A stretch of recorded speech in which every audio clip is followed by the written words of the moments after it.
इंसानों के नाम अफजार रेहान। मेरे पाकिस्तानियों, क्या हम रेवड़ हैं? 6 नवंबर 2021 के रोजनामा जंग में शाया हुआ। हमारे 22 करोड़ अवाम में से चंद लाख जरूर अमीर होंगे, बाकी हम सब करोड़ों तो गरीब हैं। जिनमें अगर कुछ अमीर थे भी तो हमारी रियासत मदीना की सादको अमीन हुकूमत ने उन्हें खींचकर गरीबों में फेंक दिया है, क्योंकि रियासत मदीना सानी को गरीबों से इतनी मोहब्बत है कि वो इनकी मेजॉरिटी को ज्यादा से ज्यादा बढ़ाना चाहती है। और अल्हम्दुलिल्लाह हुकूमत ने इस हवाले से साबका 70 साल रिकॉर्ड तोड़ दिया है। साबका 7 दहाइयों में नहल से नहल हुकूमतें भी गरीबों की तादाद इतनी नहीं बढ़ा सकी जो बोझा हमारी इस गरीब नवाज हुकूमत ने अपने महज 3 सालों में कर दिखाया है। इस कामयाबी की खुशी में अब हमारी बाजार ईमानदार हुकूमत ने इन गुरबा के लिए 1 अरब 20 करोड़ रुपए का रिलीफ पैकेज जारी फरमाया है। जो अमीर सेठ लोग हैं उन्हें भी तलकीन शाह की दरखास्त है कि अपने मुनाफा बख्श कारोबार से कुछ खैर खरात निकाल कर गुरबा को अच्छी और गर्म चाय पिला दिया करें। हो सके तो महीने में 1-2 बार उन्हें खाना भी खिला दिया करें। खाना खाकर ये रज्जे कहलाएंगे। अल्हम्दुलिल्लाह कहते, दांतों में खलाल करते,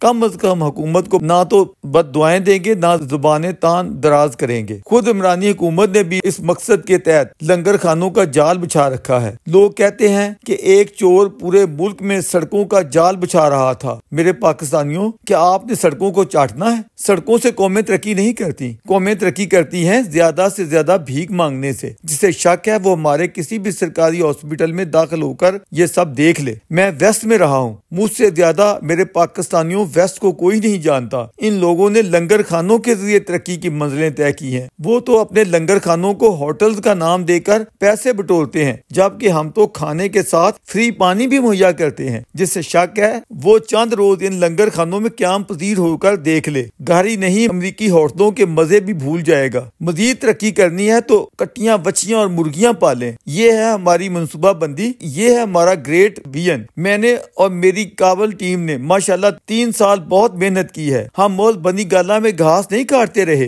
पीरों फकीरों की दुआओं से, बिलखसूस पीर पाक पतन शरीफ की आशीर्वाद से लंगर खानों की मनसूबा बंदी करते रहे हैं और आज इसका समर रिलीफ पैकेज की सूरत में आपके सामने है। उर्दू हमारी कौमी जुबान है, हमें एहसास ही नहीं कि ये कितनी जबरदस्त जुबान है। इसका एक मुहावरा है, पके हुए फल की तरह झोली में आ गिरना। तो हमारा ये रिलीफ पैकेज इस 3 साल मेहनत शाका का पका हुआ फल है जो आप लोगों की झोली में आन गिरा है। आप देखेंगे कि इस रिलीफ पैकेज की बरकत से आइंदा 6 माह में किस तेजी से हमारी डूबी हुई मईशत ऊपर उठती है। आटा, दाल और घी पर इकट्ठी 30% सब्सिडी से अवाम की आंखें ही नहीं खुलेंगी, बाछें भी खिल उठेंगी। यकीनन इस खतीर रकम से महज 13 करोड़ नहीं 23 करोड़ अवाम पूरे 2 साल तक मुस्तफीद होते रहेंगे। 40 लाख खानदानों के लिए हम जल्द बिला सूद कर्जों का प्रोग्राम भी देने जा रहे हैं। मेरे पाकिस्तानियों, आज के गए गुजरे दौर में रियासत मदीना जैसी बाबरकत जंगें और खून रेजियां तो हो नहीं सकती और अफसोस ना उस तरह का माले गनीमत अब मिल सकता है। आप समझ लो कि ये जो कर्जे हम दे रहे हैं ये एक तरह से आप लोगों के लिए माले गनीमत ही है। मेरे पाकिस्तानियों, आज अगर हमें पेट्रोल मजीद 8 रुपए महंगा करना पड़ा है या चीनी 150 रुपए किलो तक पहुंच गई है तो इस महंगाई की वजह हम नहीं, साबका हुकूमतें हैं। अगर आप तहरीक इंसाफ की नजरों से देखोगे तो ये महंगाई कोई बहुत ज्यादा नहीं है। अपने हमसाया दीगर ममालिक से मुआवजा करो तो ये महंगाई कुछ भी नहीं। महंगाई तो हिंदुस्तान में है। और फिर क्या अमेरिका में महंगाई नहीं बढ़ी है? पूरी दुनिया में बढ़ी है, लेकिन जितनी हमने की है वो इनकी निस्बत अभी बहुत थोड़ी है। इसलिए हमें अवामी गुर्बत और दुखों का एहसास ज्यादा है। इंडिया हो या अमेरिका, वहाँ लोगों की तनख्वाहें ज्यादा हैं, लोगों की कुव्वत खरीद ज्यादा है। हमें एहसास है कि हमारे मुल्क में कोरोना जैसी वबा की वजह से माशी तरक्की नहीं हो सकी। ये तो 0 से भी नीचे चली गई थी। इसीलिए हमने महंगाई को कम से कम रखा है। मगर इस थोड़ी सी महंगाई से भी आपने घबराना शुरू कर दिया है। मेरे पाकिस्तानियों, आपने घबराना नहीं है, किसी भी सूरत नहीं घबराना। अपोजिशन आपको खामखा डराती रहती है। अपोजिशन का तो काम ही हमा वक्त तनकीद के निश्चल चलाना होता है, लेकिन हमारे आजाद मीडिया को इस सिलसिले में तामुन करना चाहिए। आप लोग अगर माइक लेकर अवाम के पास जाएंगे तो लाजमी बात है वो महंगाई के खिलाफ रोना चलाना शुरू कर देंगे। हुब्बुल वतनी का तकाजा ये है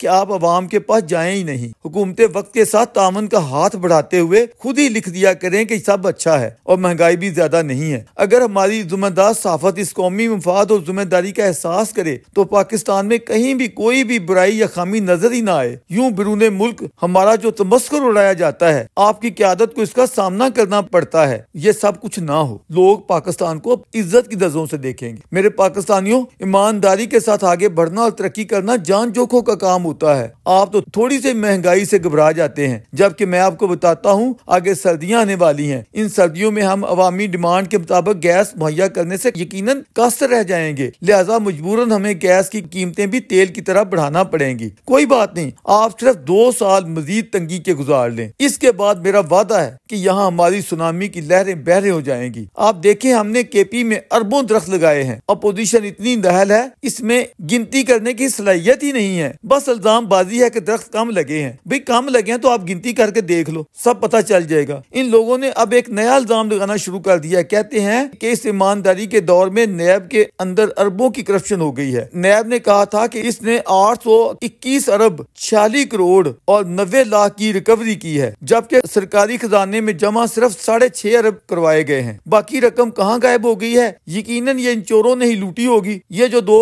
खानदान पिछले 30 बरसों से मुल्क को लूट रहे हैं, मैं इन दोनों खानदानों की खिदमत में दरखास्त करता हूँ कि वो अब लूट मार बस कर दें और बल्कि अपनी दौलत जो बाहर पड़ी है वो वापस ले आए। मैं अशियाए खुर्दोनुश की कीमतें आधी कर दूंगा, ये मेरा कौम से पक्का वादा है। इस पर कोई जुबानदान मुझे इस नौ का मुहावरा सुनाने की कोशिश ना करे कि ना होगा नौमन तेल ना राधा नाचेगी, वरना हम मुराद सईद को सामने ले आएंगे जो 3 बरस कबल कहता था कि मेरा कफ्तान हुकूमत में आएगा और अगले ही रोज लूटे हुए 2 अरब रुपए वापस ले आएगा।